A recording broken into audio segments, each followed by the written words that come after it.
So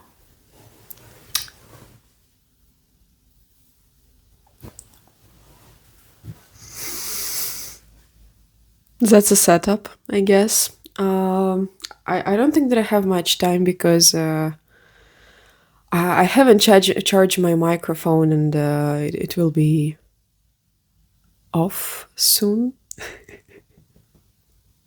What the fuck am I doing here? Um, you know, idea of starting a YouTube channel haunted me for a year and a half. And well, back then I couldn't act on it because I lived with my parents and I just knew that it wouldn't work. So I had to be on my own. It's November 2025. I moved in February 2025. So it's been, oh my God, I have to do the math. It's been 8 months. I moved in the end of the February. So it will be 8 months of my solitary life, and I actually had a bunch of trials and errors to film a video, but this one I guess will be better. So, first 3 times I filmed without a microphone because I thought that, I just have to try and see whether I like it or not, and before investing any money in it. And then I realized that the quality is hideous, and I have to do something about it. And obviously, I won't buy a fancy ass camera and fancy ass microphone to do it because, well, I mean, that's not how things operate, right? I'm not planning to compete with world class podcasts here, but I thought that I at least owe people, interesting angles and decent sound. So I got myself a microphone and I could pin it on my rope, but I thought that it's too boring, and to hold it just in my hand is also too boring. So I figured that it would be much more interesting and funnier to put it on something and then hold it in my hand, like, have some microphone holder. And, I have these bunnies. It's Fugler bunnies, actually. It's American production, so I guess people from America might know about it or not. I don't know, but they were actually booming in Ukraine a few months ago, and I wanted to get myself one. And they had these keychains in what was it? So you couldn't actually see what you were buying, so it was like surprise keychain, and whatever you got, you got. And I haven't really bought haven't bought yes, I haven't bought myself toys like at all before that. And I just liked how they looked, and it was like, okay, I work hard. And well, at the time I was still finishing my bachelor's degree and I was working full time, well, trying to work full time. Yes, and trying to finish my bachelor's degree. And actually, at the time, I was trying to do multiple degrees, but I failed miserably. So maybe I will tell a story about it one day. But yes, it's not about that. So I was working hard, my schedule was tight, and I was like, okay, I deserved to buy a useless thing if I want to. So I get in this toy shop in the mall. Well, it doesn't matter. I get there and I'm in a very shy voice. I found this girl who was working there and like, hello, but do you have these Fugler figures? And she's like, oh, well, I'm sorry, they're all sold out, but if you really want to, you can order online and like blah, blah, blah. And I was like, okay, thank you. And I was so pissed, I was like, fucking TikTokers, got all of it from the shop and they buy like, I don't know, 5, 10 figures in one go when I just wanted to buy one thing. And for me, it was important to actually get it like myself, So it's not that someone somewhere chose it for me. I wanted to come in the shop and look for it myself and, touch it and feel it and, make my own decision. But it didn't happen back then. I was pissed and I just left. A few months later, my friend of mine, she knew that I wanted to get it. So she got me a bunch of those. I was very grateful. It wasn't exactly like, it wasn't keychain. It was just simple figurine like the one I'm holding now. And I was happy. And then I bought a few more. So I actually have 7 of them, which is funny because if 1 year ago you would tell me that I would have 7 figures, I would scoff and say that, wow, well, Vlada, what a useless um, purchase you made. But, it makes me happy and why not? Now I can justify their existence by using them in rotation as a microphone holder because, well, I think it's funny. So, I guess I went on a tangent. What I wanted to talk about, I don't know. I recently was diagnosed, probably. It's not sure, but maybe I have an autoimmune disease. There a risk of getting one, at least. And well, you can hear how my voice changed. So I guess I tried to avoid the subject, but I just wanted to talk about it and see what I feel about it because journaling, well, it's a useful thing, but it won't cut it here. I have to talk. So, for a bunch of for some time, I really felt like I was falling apart, and it was extreme level of fatigue, which I didn't know before, and I just, I barely wake up in the mornings. I was very depressed. I didn't want to do shit. Everything that brought me pleasure started, just it just wasn't there. Like it's there, but it's not there, and I'm not that interested anymore. And my mental function started deteriorating, and I just felt I wasn't in a good place. Okay. And then I got a bunch of symptoms that I couldn't ignore, and I realized that it probably is a physical problem. I went to a doctor. We thought that it was just, I don't know, some sort of virus. I did a blood test. It showed that there was some inflammation in my body, but we thought that it was, like virus. So I drank antibiotics, and I thought that, well, I'm good to go.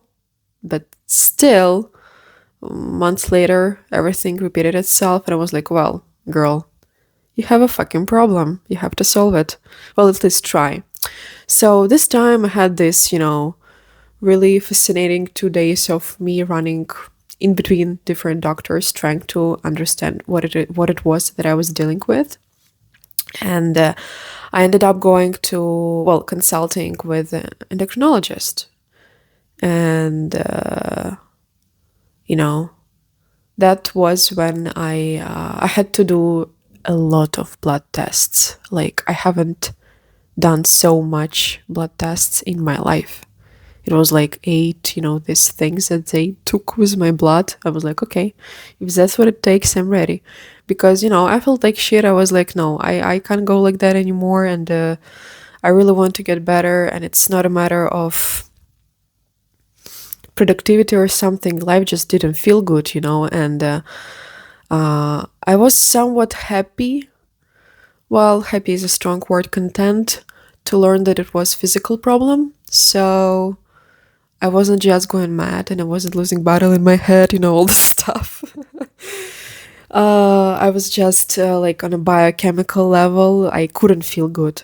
And that's what blood tests showed. And I had to wait for 3 weeks for her to take a look at my blood tests and explain to me what's going on, and what is more important, because honestly I don't really care about the names of things, but what do I have to do to get better, and what do I have to do not to repeat this condition. And well, I got a lot of solid recommendations, and it will take months to implement all of them, but I guess, it will be fine. So it's not something unfixable, but it got me thinking at some point, because I faced a lot of, well, not a lot of, but I faced some fears of mine, and I thought that it would be interesting to explore it. So the first thing that sort of caught me, it was the fear of not being able to pay for it. I live alone. I pay for. I forgot how quote that. English is not my first language, So I forgot how you say it. I pay my bills. Okay, I pay my bills, and I paid for all these consultations and blood tests and all that stuff. And when I realized that it will be, considerable, and when I realized that it will be a considerable expenses, so I will have to spend quite, some every month on all the supplements and additional blood tests that I'll have to run in order to see the dynamics of like my disease, probable disease. Yes, there is a chance that I was just stressed out and there's nothing there, but some hormones just, they're off balance. And if they're off balance, it can signify a beginning of autoimmune disease, which is not good at the ripe age of 21, but here you go. So the first fear that I faced, as I mentioned before, was having a problem of problems that can be solved, but probably not having means to pay for it, to pay for fixing and solving, and and I faced just the idea of it because things, figured themselves out. I have a job. I still have a job. That's really good. I am immensely grateful for the conditions I got, because when all this started, my overall condition got worse, and I couldn't work properly. And I work as content writer, so I can work from home remotely. It was full time, so it was like 8 hours, but it's 3 hours, so I can divide them any way I want. So, it's a great job. I'm very grateful for it. But when my symptoms got worse, I realized that I just couldn't do it. At least in full time format. And I texted my boss, and I was sort of afraid that, I might end up without job, or that my salary will be considerably smaller. And, because there, aside from medical bills, there are also, rent and food and all that stuff. And it was a stressful month for me because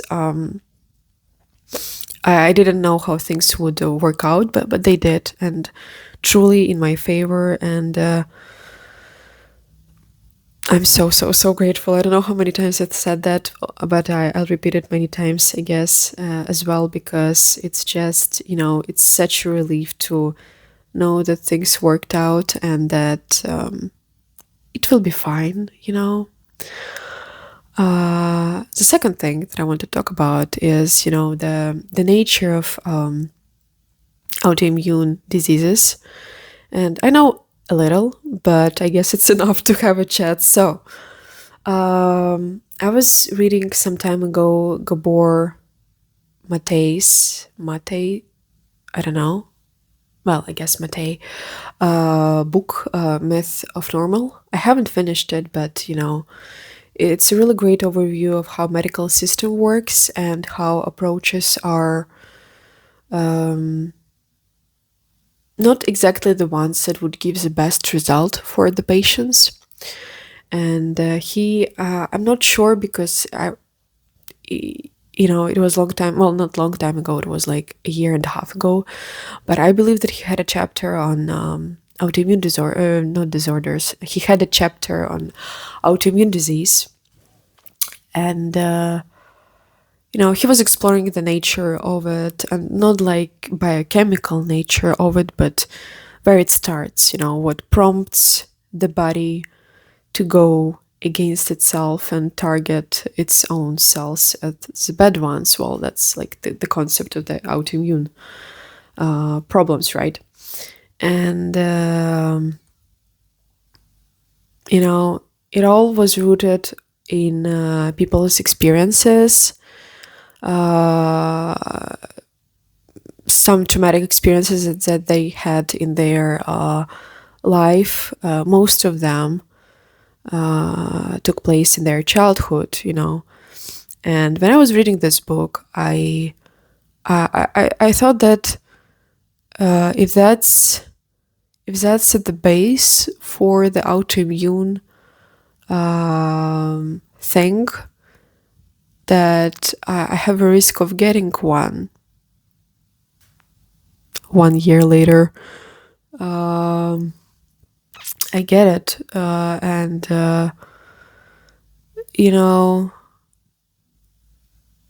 I think it works as a metaphor of denying yourself, and then your body starts to deny itself, because that's it's a lot. That's how it works. Apparently, it's like this book. I haven't read it. I don't know whether I will or not, but I guess it might be useful for me. Body keeps the score. This one. So my body kept the score, and I don't feel like I have a foot to stand on here, because I don't have something extremely scary or something that I cannot fix. And I have really great doctor, and it will be fine. It truly will be fine. And even if it's something scary, I started trying to solve it quite early. So once again, I have really positive I forgot the word. It will be fine anyway. But I started thinking about, the setting of my life, and how it probably added to my condition, because it's not something that happens overnight, right? It's years of things that pile up together, one after another, and then it, starts something bigger. And it's hard now. I'm not lost for words, but I guess I'm just trying to avoid certain subjects. But I thought that I better talk. So I mentioned that I moved. Before that, I lived with my parents, and my whole life I lived with my parents, and I love them. They're great people. But there were a lot of things that were messed up, like truly very messed up, messed up. And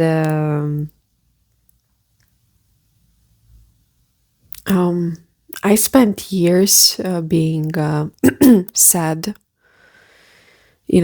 quite somewhat alienated, but I managed to build this happy, funny mask that I can use occasionally, and it works. And I wouldn't say that it actually a mask, because this part of me shows up and I feel really great around people, and it means that they have good influence on me. So I just don't like the wording of mask, because it implies pretending, and I'm really bad at pretending. I can't do it at all. So I say what I feel like saying, and I have, the face with subtitles. So even if I don't say something, you can pretty much guess by my face expression what I mean and how I feel. So, there's just so much room for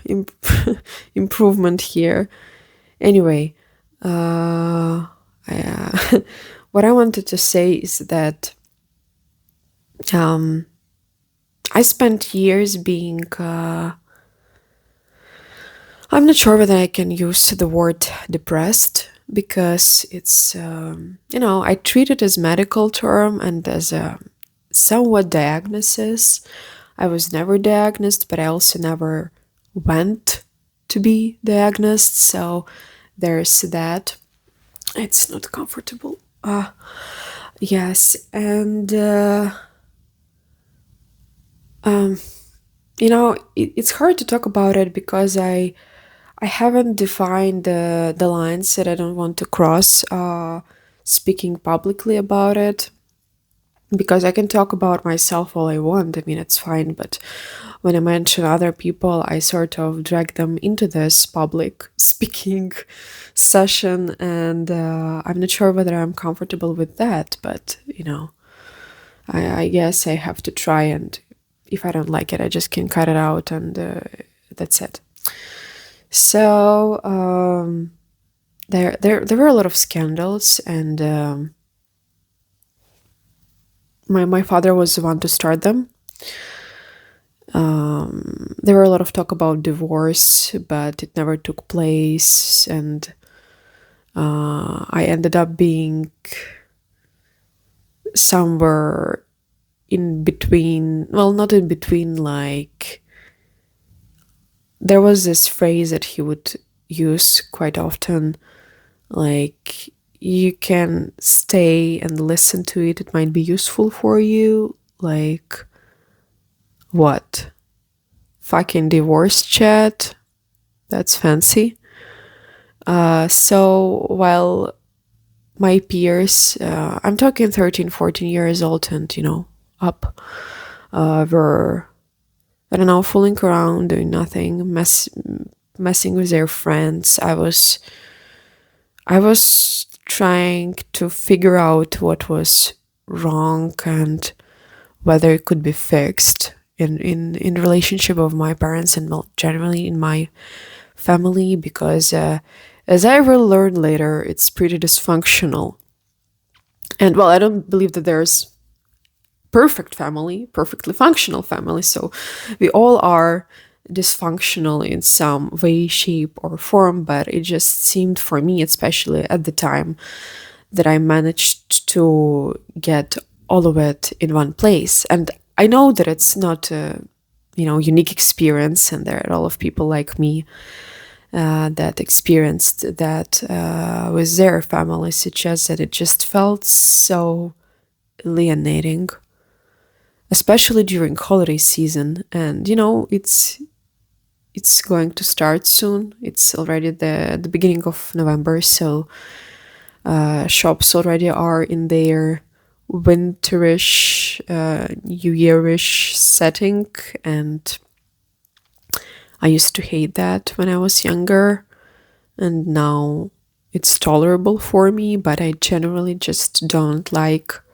holiday season because it reminds me of all the good things that relationship with family could have provided me with, but never did, and it's like a bitter reminder that you could have it, but you don't. And that's why I guess just turned myself, I don't know how to say that in English correctly, but I just deny this concept of holiday, because it would end up in scandals anyway, so like, why bother, And now I moved and I have a place of my own, and I am much more positive than I used to be. And before my symptoms showed up, I actually felt good, and I had conversation with acquaintance of mine, and I don't like how my voice sounds now. I have to fix my posture. So I had a conversation with a acquaintance of mine, and and I told him that despite everything that takes place in our country, and I'm Ukrainian, the war is real. I am privileged enough to live in the part of the country that can proceed with its life, but air raid alerts happen, missile attacks happen, and a lot of things that work inside the country during such complicated period in life, in country. Oh, I miss the thought. So, and a lot of things that, just work inside the country are messed up. So, it's a roller coaster to actually not participate in it, but like witness it and understand that it takes its toll, and it will probably influence my life. So I had this chat with him, and I said that despite all of it, I feel like my life truly got better, you know? And then after like a few days later, I recalled this moment, and I was wondering whether I was trying just to show off, or I actually meant what I said. And it was already like in the midst of me trying to figure out what was wrong with me physically. So maybe it was just physical symptom that made it hard for me to see it, but I am in a much better place now than I was even a year ago, and it's something to be proud of, because I made it happen. And just waking up and knowing that there's no scandals, it's such a blessing. If you haven't lived in such under such circumstances for a long time, and in my case, a long time implies at least 8 years of it. So it messed me up. I wanted to say a little, but I know that it's not a little, it's a lot. And I don't like it. I'd love to deny it, but all this thing with my body not functioning properly made me finally, realize, and I was already slowly approaching this realization, but it sort of made it faster, that you can only lie to yourself so much, and then it's just all, truth. And the sooner I choose to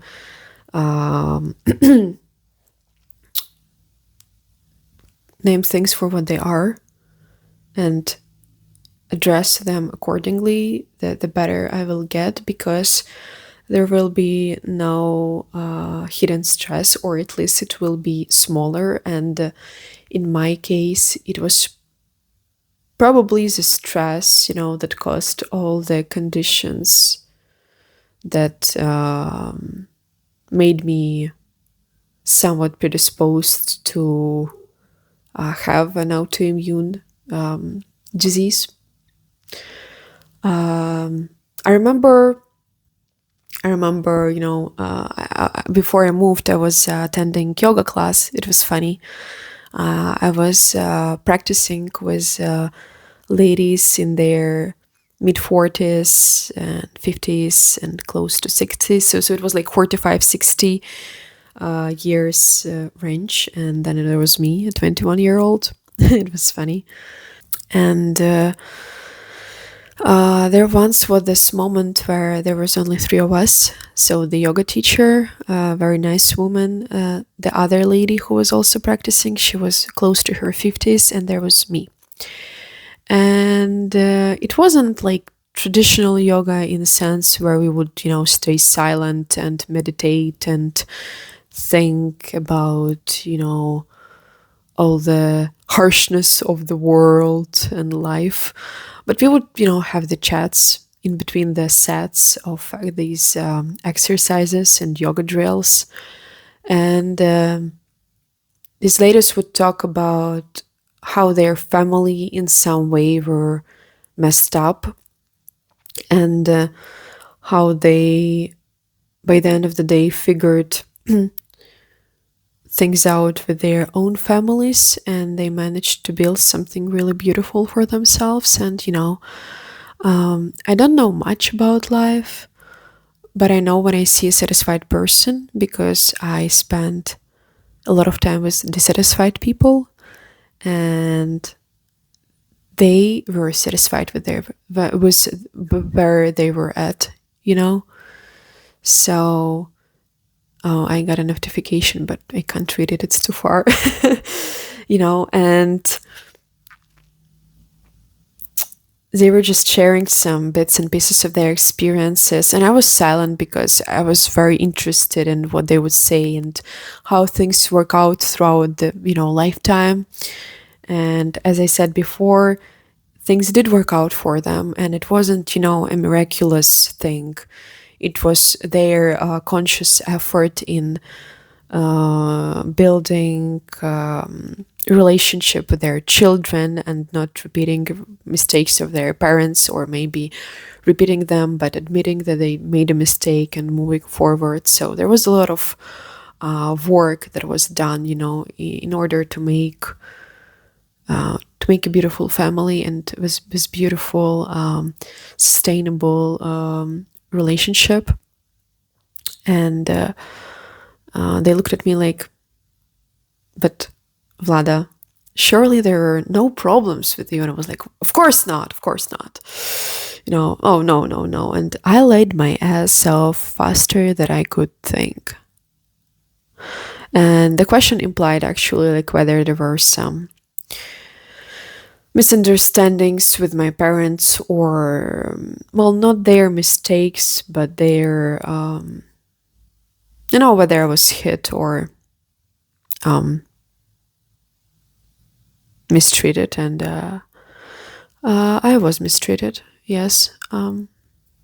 So it's not easy apparently to talk about, because I buried a lot of memories. And the point of this video is not to, I don't like how it lies. Well, anyway, the point of this video is not to blame someone for how things turned out, because I don't think that it will do any good for me. But to call things what they are, and to get a little bit closer to being able to process my experiences and not let them affect my health, because apparently that's what's happening now. And I don't like it, and I wouldn't like it to go on like that. So I have to fix something. And these ladies, they asked me this question, and yes, I was mistreated. Instead I said that everything was fine, and it left this imprint on me. Not an imprint, it was like unpleasant aftertaste, because I knew for a fact that I didn't care what they would think about it, because we know that, by the end of the day, we all think about our problems. So what's the point of lying? And I realized that it was for the sake of preserving someone's image. Well, in this case, my parents, but to be even more precise, my father's. And there's, it's absolutely pointless activity here, because the more I deny my experiences, the further I get from the truth, or at least I try to get further from the truth, the worse physically I will get. And that's actual, that's how it works. I mean, no joke. No joke. Back then I didn't have any, symptoms, but I sort of intuitively felt that all this energy and all this disappointment and bitterness and sadness and years of constant stress and dissatisfaction, that it doesn't go anywhere. Your body stores it somewhere, and then it shows up, and it has a name of some sort of disease. I don't know, whatever you have. I hope that you don't, but we all have something. It's just what we choose to do with it and how to deal with it, but it's another matter. So it was a situation. It was, I guess, the first time I actually saw that me trying to preserve his image is just pointless, because, well, he had to preserve it by behaving accordingly, but he didn't. So here it goes.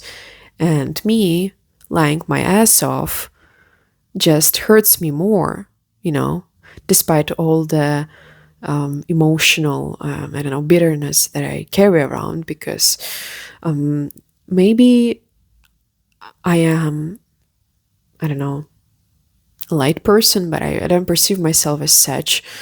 And as far as I can remember myself, I was somewhat gloomy child.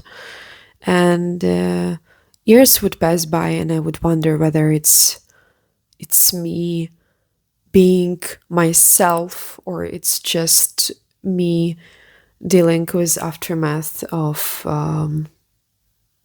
emotional abuse. And I don't have an answer. Oh, I touched it.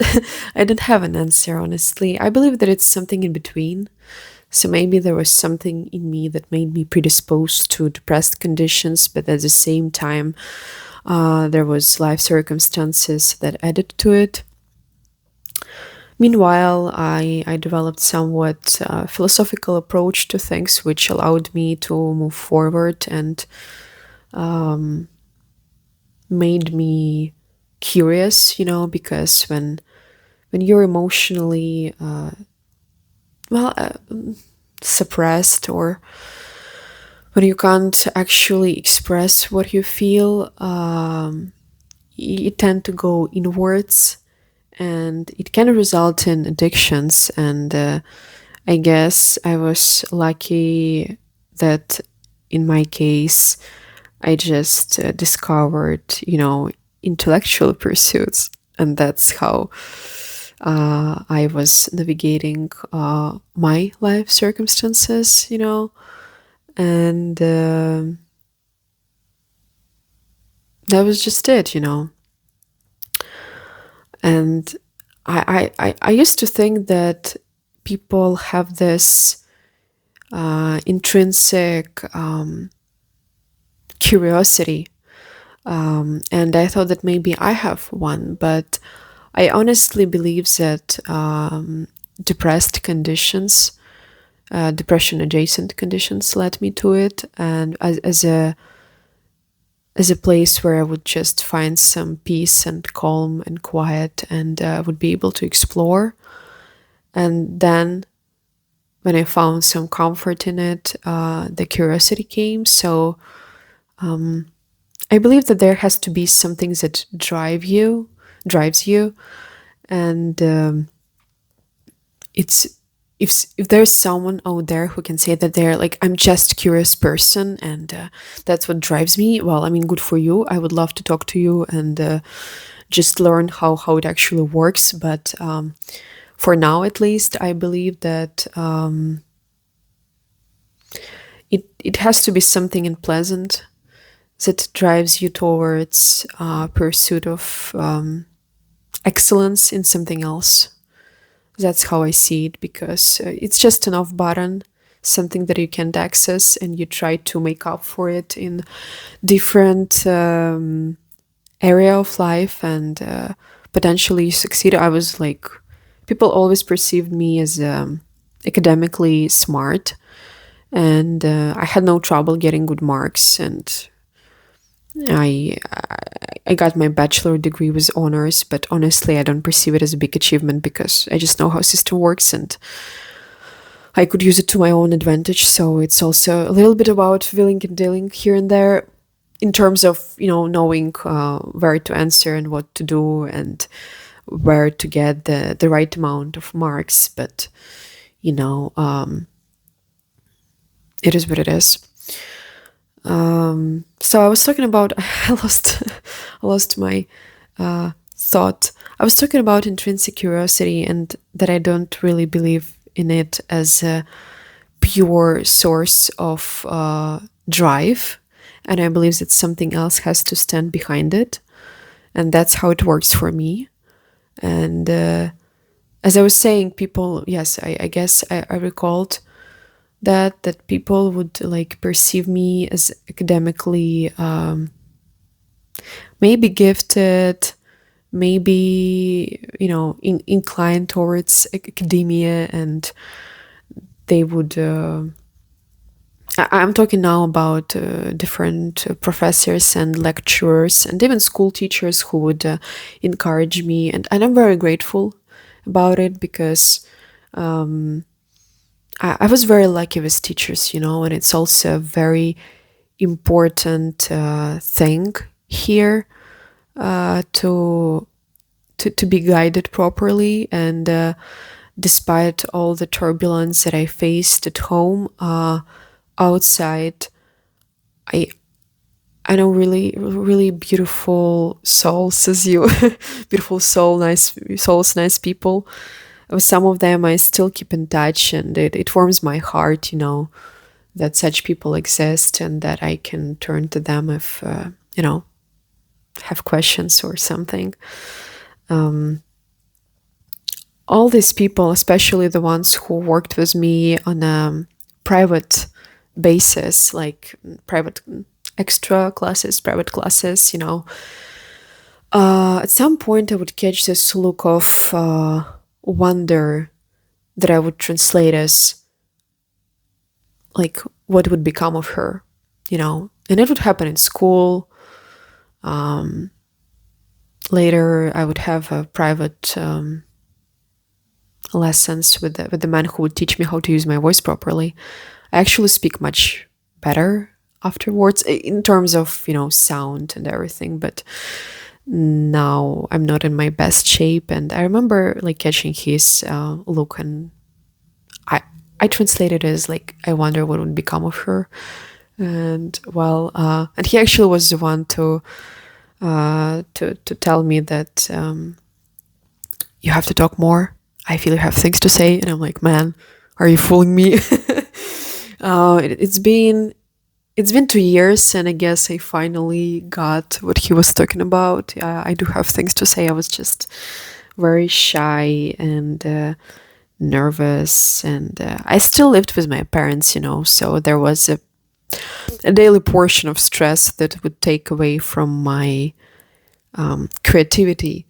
And what's interesting about changing the environment and being privileged enough to have your own space, well, I don't own anything, I rent, is that this creativity shows up. I started playing again. I actually have the electric piano here. Maybe I will find an angle and maybe I will film something, with the piano in it. We'll see. And I also started drawing. I like oil pastels. Today I went to bed late today at 3 a.m. because I was drawing these olives with pastel, and I really like this drawing. Maybe if I'll figure how to put it in the video, I'll show it to you, because I'm very proud of how it turned out, because I wasn't trained to draw. I just picked it up because I remember feeling very angry, and it was beyond the description for me, beyond what journaling could fix. And I was like, okay, I have to do something, and maybe I can try drawing. And I went online and I saw these oil pastels and I liked them and I bought them, and now I draw from time to time, and it adds to my life. I like it, and I'm playing again, and apparently I'm starting a YouTube channel, so I'm glad that I'm finally in a place where I can creatively explore and where I can deal with my experiences and try to fathom them, because it's not a one-time thing. It's something that takes practice and a really long time to get to a place where when you're in peace with yourself. And well, I'm just 21, so I guess I have I hope that I have time to do so. So there's that. And before I finish this video, I want to. I actually had a script, but it's on my phone, and I can't really read from my phone because I'm filming with my phone. So what I want to say is that I've mentioned that I'm Ukrainian, and I'm in Ukraine, and I've made conscious decision to stay there. So it's not about that.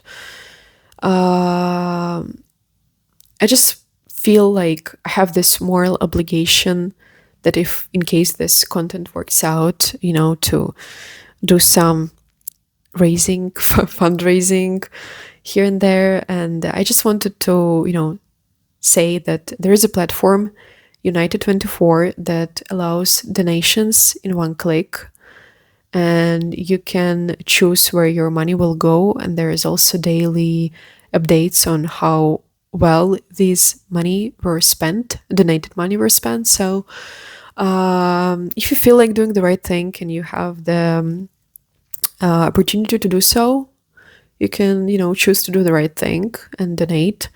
You will find the link to United 24 under every video of mine, because I just feel like that's the right thing to do. And unless you live in a war zone, or from Palestine or unstable regions from Africa, you have no idea what it feels like to constantly have a threat of everything you love being wiped out by shahed or missile, So there's that. It's not about my story. It's about story of people who suffered more than I did. And, if that's what you feel like doing and you feel like that's the right thing to do, you can donate. And I'm just leaving you a possibility, an opportunity to do so by mentioning the service that allows to do it seamlessly. And I guess that's it for today. I had a nice chat. I enjoyed it. So I hope you found it interesting. And if not, well, here you go. Have a nice day. Bye.